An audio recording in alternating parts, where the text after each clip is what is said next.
बिस्मिल्लाहिर्रहमानिर्रहीम। अस्सलाम वालेकुम रहमतुल्लाहि फ़िराई के साथ मैं इफ्तिखार काज़मी, और आज से 9 मई के मुकदमात का आगाज़ हो रहा है। इस अदालत दहशतगर्दी अदालत के जज एजाज आसिफ ने इमरान खान और शाह कुरैशी समेत पीटीआई के सैकड़ों कारकुनान को अडयाला जेल में तलब कर रखा है, और इम्कान ये कि इन पर आज फर्द जुर्म आयद की जाएगी। इस साल दहशतगर्दी कोर्ट ने 25 जनवरी को 9 मई के मुकदमात में इमरान खान और शाह कुरैशी पर फर्द जुर्म के लिए मंगल का रोज मुकर्रर किया था।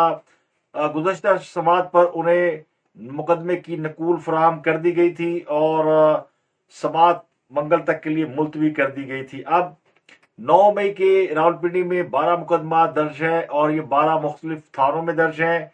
इनमें तकरीबन 498 मुल्जमान हैं जिनका बाकायदा ट्रायल शुरू हो रहा है। शेर रशीद भी इस मुकदमे में नामजद है। शेर रशीद और उनके भतीजे राशिद शफीक पर यह इल्जाम है कि उन्होंने रावलपिंडी में उनकी जो रिहाइश गाह है लाल हवेली, वहां पर 9 मई के वाकयात की प्लानिंग की, और शेर रशीद इसमें मास्टरमाइंड है। 3 वादा माफ गवाह ऑलरेडी अपने बयान रिकॉर्ड करा चुके हैं, जिनमें साबिक मेंबर कौमी असम्बली और खासब के जो 40 तर्जमान हुआ करते थे उनमें से एक तर्जमान सदाकत अली अब्बासी हैं। इसके अलावा वासिक कयूम है जो कि पंजाब में डिप्टी स्पीकर रहे, ये और एक और उमर तनवीर भट्ट। ये 3 लोग हैं जो कि वादा माफ गवाह के तौर पर अपने बयान रिकॉर्ड करा चुके हैं, और जिन्होंने गवाही दी है कि ये सारी प्लानिंग जो है वो शेर रशीद की रिहाइश गाह पर हुई थी, और ये तय किया गया था कि इमरान खान को अगर गिरफ्तार किया जाएगा तो क्या रिएक्शन दिया जाएगा। और इसके अलावा जीएचक्यू के करीब से रैली लेकर गुजरना और फौजी इमारतों के करीब से नारे मारते हुए गुजरना, ये सारी प्लानिंग जो है वो शेर रशीद के रिहाइशगाह पर हुई। तो इनको भी आज अडयाला जेल में से ही निकाल कर वही अदालत लगनी है, और वहां पर हाजिरी के लिए पेश किया जाएगा। ये चौथे जज है मलक एजाज आसिफ। इससे पहले 3 मुख्तलिफ मुकदमात का फैसला अडयाला जेल में हो चुका है, जिनके मुख्तलिफ जज रहे हैं और उन्होंने मुख्तलिफ फैसले भी दे दिए हैं। अब चौथे जज ये एजाज आसिफ है। तो ये अडयाला जेल के कम्युनिटी हॉल में आज यानी समाज शुरू हो रही है, और 9 मई से मुतल्लिक जो मुकदमात है इसमें इमरान खान और शाह कुरैशी ने दरखास्त जमानत भी दायर कर रखी है। तो इलेक्शन से सिर्फ चंद घंटे पहले 9 मई के मुकदमात में इमरान खान का ट्रायल शुरू होना, और ये ट्रायल भी 9 मई के वाकयात के हवाले से जो कि बहुत ही खौफनाक ट्रायल है, और इसके बारे में कहने वाले कहते हैं कि इसमें इमरान खान साहब के खिलाफ फौजी अदालतों में मुकदमा भी चल सकता है, लेकिन उससे पहले जो है ये मामला जो है वो अडयाला जेल में ही ट्रायल इसका शुरू किया जा रहा है।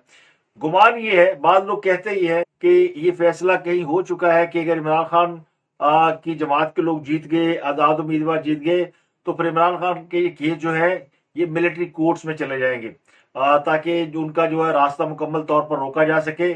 क्योंकि कहीं ना कहीं ये फैसला हो चुका है कि इमरान खान नहीं, वो दोबारा इक़्तिदार में नहीं आ सकते, उनके लिए कोई वापसी का रास्ता नहीं। उनको 9 मई के मुकदमात में या वाकयात में मुलवस होने की वजह से माफी नहीं मिल रही। हाँ, सब भले ये दावा करते रहे कि मुझसे डील करने की कोशिश की गई, लेकिन जो स्टैब्लिशमेंट का रवैया है या उनका जो एटीट्यूड है वो ये बताता है कि वो 9 मई को ना माफ करने को तैयार है, ना उसमें मुलवस किसी शख्स से बातचीत के लिए किसी भी तौर पर तैयार है। तो उसमें जो मास्टरमाइंड है वो इमरान खान साहब है। अब इमरान खान की जमात के लोग आजाद हैसियत में जीत कर प्लान डी बनाकर बैठे हुए हैं कि हमने आजाद उम्मीदवार हमारे जीतेंगे और हम आजाद उम्मीदवार मिलकर अपना प्राइम मिनिस्टर लाएंगे। तो जाहिर है ये उनका हक है कि वो इस तरह की प्लानिंग करें, लेकिन इसका इम्कान बहुत कम है। आजाद उम्मीदवारों की इलेक्शन में कामयाबी के इम्कान भी उतने ज्यादा नहीं है जितने समझे जा रहे हैं, और समझा जा रहा है चूंकि पीटीआई के लोग आजाद हैसियत में इलेक्शन लड़ रहे हैं, लेकिन लोगों को पता है कि ये पीटीआई के तो ये जीत जाएंगे।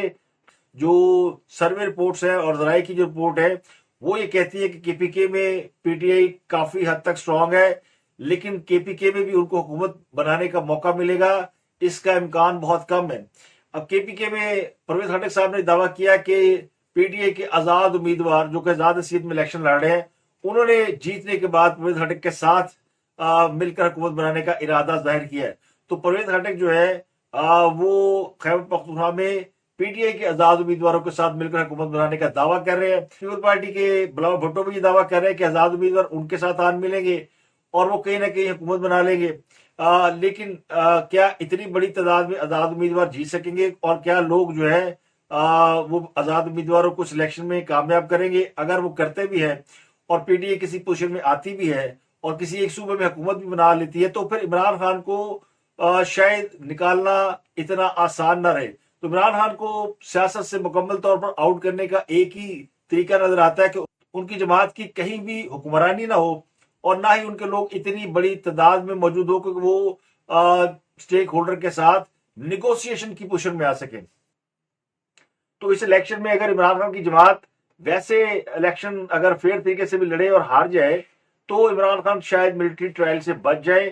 لیکن جتنا وہ زیادہ زور لگائیں گے اتنا ہی زیادہ میرا خیال ہے ان کو ریئیکشن بھی دیکھنے کو ملے گا. تو ایک تو یہ صورتحال ہے آج کی تاریخ میں عمران خان کے لیے معافی یا راستہ کھلا رکھنے کی کوئی چوائس نظر نہیں آتی، نہ انہیں راستہ دیا جائے گا. ان کے بارے میں فیصلے ہو چکے ہیں. اب ان کے لوگ ظاہر ہے وہ ضد لگائے ہوئے ہیں کہ ہم نے جیتنا ہے، ہم نے الیکشن لڑنا ہے. تو الیکشن تو ہونا اس ملک میں بڑا ضروری ہے، چاہے وہ کسی بھی طریقے سے ہو. لوگ چاہے غصہ نکالے، چاہے اپنا انتقام لے، یا جو بھی اس کو آپ نام دیں.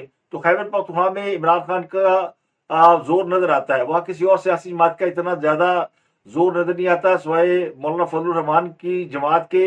لیکن وہ بھی کھل کر کمپین نہیں چلا پا رہے. بلوچستان اور خیبر پختونخوا میں سیاسی کمپینیں چلانا اتنا آسان نہیں رہا. وہاں پہ آپ کو کمپین چلانے کے لیے بھی مسلح ہو کر کمپین چلانا پڑتی ہے.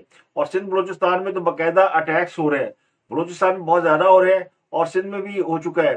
اب بلوچستان کے دو علاقوں میں مستونگ اور کراچی میں ہب چوکی، اس پر پیپلز پارٹی کے دفاتر پر دستی بموں سے حملے کیے گئے ہیں. 3 بچے اس میں زخمی ہیں. میرپور خاص میں بھی فائرنگ سے پیپلز پارٹی کا ایک امیدوار ذوالفقار شاہ شدید زخمی ہے، ان کی حالت بہت خراب ہے. ان کی گاڑی کے اوپر گولیاں ماری گئی ہیں. وہ اپنی دھابی مہم چلا رہے تھے کہ ان کو فائرنگ کا نشانہ بنایا گیا، تو ان کی گاڑی پہ کافی گولیاں لگی ہوئی ہیں. تو اس کے علاوہ مستونگ میں پیپلز پارٹی کا جو دھابی کیمپ ہے اس کے اوپر دستی بم پھینکا گیا. یہ پیپلز پارٹی کے امیدوار نور احمد، ان کا الیکشن کیمپ تھا. سیکورٹی گارڈ کی فائرنگ سے حملہ فرار ہو گئے.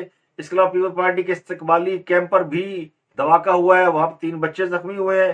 تو یہ کہیں نہ کہیں اس طرح کے واقعات ہو رہے ہیں. 2 روز قبل بھی جے یو آئی فیک انتخابی دفتر سے تھوڑے فاصلے پر دھماکہ ہوا تھا اور کے پی کے آزاد امیدوار نبیل افریدی کی گاڑی پر بھی گزشتہ روز فائرنگ کی گئی تھی.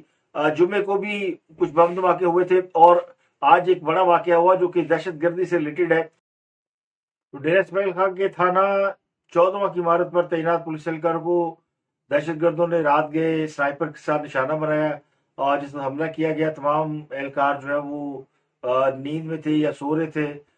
یہ بڑا خطرناک حملہ ہے. الیکشن سے 2 روز قبل ایک بہت بڑا دہشت گردی کا واقعہ، اس میں 10 پولیس اہلکاروں کی جان چلی گئی ہے. یقینی طور پر یہ الیکشن کے اوپر اثر انداز ہونے کی کوشش ہے اور ذرا یہ کہتے ہیں کہ اس کے پیچھے بھی وہ انتہا پسند قوتیں ہیں جو پاکستان کے اندر الیکشن نہیں چاہتی اور یا جو پاکستان کے اندر اس سیاسی جماعت کو سپورٹ کر رہی ہیں جو اس وقت زیر عتاب ہے. تو وہ انہوں نے ایک پلاننگ کی ہوئی ہے کہ پاکستان میں الیکشن کا عمل کسی نہ کسی طریقے سے روکا جائے، سبوتاژ کیا جائے. اس میں جو 10 اہلکار شہید ہوئے، 5 زخمی ہوئے ہیں اور اس میں دہشت گردوں نے دستی بموں کا بھی حملہ کیا ہے. اور پھر اس واقعے کے بعد فوج جو ہے وہ پہنچ گئی اور انہوں نے علاقے کا کنٹرول وغیرہ سنبھال لیا. تو یہ بڑا ہی خوفناک قسم کا واقعہ ہے جہاں تمام اہلکاروں کو جو کہ آرام سے نیند سو رہے ہوں گے ان کو نشانہ بنا کر مار دیا گیا. اور خیبر پختونخوا میں حال یہ ہے کہ جے یو کے رہنما نے اپنی پارٹی کے جنرل سیکرٹری کو مولانا فضل الرحمان کے سامنے تھپڑ دے مارا. کرک میں مولانا فضل الرحمان جلسہ عام سے خطاب کر رہے تھے تو ان کو جب وہ اسٹیج پر آئے تو ان کو ہار پہنائے جا رہے تھے. تو جے یو آئی فیک کے صوبائی رہنما ان کے گلے میں ہار پہنا رہے تھے. اس دوران پیچھے کھڑے جنرل سیکرٹری کو انہوں نے تھپڑ دے مارا. اب وہ غصے میں مارا، محبت میں مارا، لیکن وہ ویڈیو وائرل ہو گئی ہے. تو یہ لگتا ہی ہوا کہ یہ دانستہ طور پر یا غصے میں مارا گیا تھپڑ نہیں تھا، ورنہ اس پر اس وقت اسٹیج کے اوپر جھگڑا ضرور ہوتا ہے کہ جس کو تھپڑ لگا ہو وہ ریئیکٹ ضرور کرتا ہے، لیکن جس کو تھپڑ لگا اس نے ریئیکٹ نہیں کیا. اور کیا کہا اب یہ نہیں پتا، لیکن یہ تھپڑ کی جو باتیں ہیں یہ آپ کو پتا پچھلے کچھ دنوں سے تھپڑوں کے معاملات چل ہی رہے ہیں کہ रोज किसी न किसी को थप्पड़ पड़ने या मारने की इतला भी आ जाती है। कल मैंने आपको एक वीडियो दिखाई थी शेख रोहिल असगर की, कि वो अपने हल्के में गए और वहां किसी ने उनसे ये शिकायत की कि मोहल्ले में पानी खड़ा है। उसको उन्होंने थप्पड़ दे मारा, तो पता ही चला कि वो उनकी मुखालिफ जमात का आदमी था, यानी वो पीटीआई का ये आदमी था और प्लांटेड आदमी था, जिसने पॉलिटिकल कैंपेन को मुतनादा बनाने के लिए बाकायदा उनको प्रवोक किया और फिर उसकी वीडियो भी बनवाई और वो वीडियो सोशल मीडिया पर वायरल की, जो मैंने भी आपको दिखाई और फिर सारे मीडिया पे हमने देखी है कि रॉयल असगर ने अपने किसी कारकुन को थप्पड़ मारा। तो एक्चुअली वो कारकुन नहीं था, लेकिन थप्पड़ मारना फिर भी गलत है। उम्मीदवारों को अपने जज्बात पर कंट्रोल रखना चाहिए, ऐडा भी हाथ छोटी होना चाहिए था। तो 8 फरवरी के इलेक्शन को पुरअमन बनाने के लिए फौजों की डिप्लॉयमेंट शुरू हो गई है और लाहौर समेत पंजाब के मुख्तलिफ शहरों में पाक फौज के दस्तों की तैनाती का अमल शुरू हो गया है और फौज पहुंचना शुरू हो गई। लाहौर, कसूर और शेखपुरा में बाकायदा फौज पॉइंट कर दी गई है। कल मंडी बहाउद्दीन, चकवाल, जेलम, सरगोदा और दीगर अजला में फौज पहुंचेगी और बाकी के सूबों में भी इस तरह फौज आहिस्ता आहिस्ता डिप्लॉयमेंट की जा रही है। तो मुल्क में इलेक्शन जो है फौज की जेर निगरानी होनी है। इसके अलावा रिटायर्ड फौजियों की खिदमात भी हासिल की जा रही हैं और साबिक एहलकारों को भी मुख्तलिफ जगहों पे तैनात किया जा रहा है, क्योंकि जितनी बड़ी तादाद में फौज को अपनी नफरी की जरूरत है और हालात भी अच्छे नहीं है, मुल्क में लॉ एंड ऑर्डर भी बड़ा खराब है। तो इसलिए जो रिटायर्ड फौजी हैं उनको वक्त जरूरत फौज तलब करके उनकी ड्यूटी लगा सकती है। तो ऐसे लोग भी तलब किए जा रहे हैं और इलेक्शन में उनकी ड्यूटियां लगाई जा रही है। सीनियर सहाफी सुहेल वड़ाई ने दावा किया कि पाकिस्तानी इदारों के अंदाजों के मुताबिक मुस्लिम लीग नून हुकूमत बनाएगी और उनकी 100 से 110 नशिस्तें मुतवक्को है। अब ये सादा अक्सरियत भी नहीं बनती। सादा अक्सरियत के लिए कम से कम 130+ सीटें दरकार होती हैं, 134 136 सीटें दरकार होती हैं, if I am not wrong. तो 100 से 110 सीटें का मतलब ये कि उनको अलायंस करना पड़ेगा और 170 के आसपास सीटें चाहिए होती हैं जब आपको 2/3 अक्सरियत दरकार होती है। तो सुहेल वड़ाई साहब बड़े सीनियर साफी हैं, लेकिन वो कहते हैं कि इस दफा कोई मोतबर सर्वे नहीं है जिसकी बुनियाद पर हम इलेक्शन रिजल्ट पर और ना ही इस दफा अवामी जज्बात को, और तीसरा इसमें ऐसी चीज भी होती है इलेक्शन में नहीं होती, इस दफा ज्यादा हुई है। तो ये 3 चीजें ऐसी हैं जिनकी वजह से इलेक्शन को प्रेडिक्ट करना मुश्किल है। तो मैंने आपसे यही अर्ज किया कि इस दफा साफी भी जो है ना उनके साथ भी हाथ हो गया है। तो पाकिस्तानी इदारे उनके कुछ अंदाजे हैं और उन अंदाजों के मुताबिक वो कह रहे हैं कि 100 से 110 नशिस्तें पीएमएल लेगी और पीटीए के अगर 60% वाला वोट निकल आया तो ये अंदाजा गलत साबित होगा, यानी सीटें कम हो जाएंगी। और फिर उन्होंने ये भी दावा किया कि पीपल्स पार्टी 50 से 60 सीटें निकाल लेगी, क्योंकि सिंध में उनका कोई मुकाबला नहीं है और कराची में उनको पहले 5 सीटें मिल गई थी, अब ज्यादा सीटें मिल जाएंगी, 8 से 10 सीटें ले लेंगे तो 50 से 60 सीटें वो जीत सकते हैं। तो अब ये भी कहते हैं कि वफाक में नून लीग और पीपल पार्टी में इत्तेहाद नहीं होगा। वैसे मैं उनकी बात से इत्तेफाक नहीं करता। वो कहते हैं बलोचिस्तान में और पंजाब में नून लीग, सिंध में पीपल पार्टी, खैबर पख्तूनख्वा में पीटीए की हुकूमत होगी, क्योंकि वहां तजर्बे कामयाब नहीं हुए या हरबे कामयाब नहीं हुए और तहरीक इंसाफ की वहां पे हुकूमत होगी। तो इनका ये अंदाजा है। वो चूंकि सीनियर जर्नलिस्ट है तो मैंने आपको उनका एनालिसिस बता दिया। मेरा ख्याल है कि वो उनका ये अंदाजा भी ज्यादा दुरुस्त साबित नहीं होगा। एक और बड़ी तब्दीली आई है, वो आम इंतखाबात से कुछ 3 रोज कबल इलेक्शन कमीशन ने अपना तर्जमान बदल दिया है और नए तर्जमान आ गए हैं। निगत सिद्दीकी नई तर्जमान है और पहले सईद नदीम हैदर तर्जमान थे, लेकिन अब निगत सिद्दीकी का नोटिफिकेशन जारी कर दिया गया है। ये अचानक तब्दीली क्यों गई है, इसकी कोई बड़ी वजह सामने नहीं आई कि क्यों उनको अचानक तब्दील किया गया। अमेरिका के मारूफ हफ्ता टाइम ने एक आर्टिकल लिखा है जिसमें पाकिस्तान के आम इंतखाबात के हवाले से अपना तबसरा शाया किया है, जिसमें उन्होंने लिखा कि पाकिस्तान के अंदर इंतखाबात में खुली और वाजिया धांधली की राह हमवार की जा रही है, मगर अमेरिका खैर तंगेज तौर पर खामोश और ला ताल्लुक है। टाइम मैगजीन ने इमरान खान के मुकदमात के हवाले से ये लिखा है कि इमरान खान के अदालती कार्रवाई बंद कमरे में की गई, अवाम और मीडिया में से किसी को नहीं आने दिया गया, वकला को भी रोक दिया गया। ये सब कुछ ऐसा नहीं कि समझ में ना आ सके कि क्या हो रहा है। उन्होंने इमरान खान की बहन अलीमा खान के हवाले से आर्टिकल में लिखा कि अदालती फैसलों पर इमरान खान को माज हंसी आ गई और हो भी क्या सकता था, मगर सच ये है कि पाकिस्तान में लोग इस बात पर हंस नहीं रहे, बल्कि चूंकि इस वक्त मुल्क में इंतखाबात का माहौल है। इमरान खान पर 180 इल्जामात के तहत मुकदमा चलाया जा रहा है या मुकदमा चलाए जा रहे हैं। गोया उनकी वापसी की मुकम्मल तौर पर राह जो है वो रोक दी गई है। पीटीआई के कारकुनों की गिरफ्तारी, रहनुमाओं का वफादारियां बदलना, बल्ले के निशान का जब्त किया जाना मुखालफिन के लिए मैदान खुला छोड़ने के सिवा और क्या है। ह्यूमन राइट वॉच में एशियाई अमूर की एसोसिएट डायरेक्टर पेट्रिशिया गोजमैन कहती है कि पाकिस्तान में इंतखाबात के हवाले से जो मामला है वो शफाफ दिखाई नहीं देते। जरीदा लिखता है कि पाकिस्तान मुख्तलिफ हवालों से अमेरिका के लिए बहुत अहम है, और जरीदा ये भी लिखता है कि इक़्तिदार में दोबारा आने से इमरान खान को रोके जाने की कोशिश पर अमेरिका को बज़ाहिर कुछ कहने और करने की जरूरत इसलिए महसूस नहीं हो रही कि पाकिस्तान में इक़्तिदार दर हकीकत फौज के हाथ में और वही किंग मेकर है। यही सबब है कि जो बाइडेन ने सदर का मनसब संभालने के बाद इमरान खान को कॉल करने की जहमत तक गवारा नहीं की और बराह रास्त पाकिस्तानी अफवाज से उन्होंने राब्ता रखा। आर्मी चीफ की तैनाती के मामले पर इमरान खान ने जो रवैया अख्तियार किया उसने उन्हें फौज के लिए मजीद नाकाबिले कबूल बना दिया। तो इलेक्शन कमीशन के तर्जमान ने यह कहा है कि शनाख्ती कार्ड के बगैर किसी को वोट कास्ट करने की इजाजत नहीं दी जाएगी, लेकिन जायदुल मयाद यानी एक्सपायर शनाख्ती कार्ड पर वोट डाला जा सकेगा, किसी को वोट डालने से नहीं रोका जाएगा।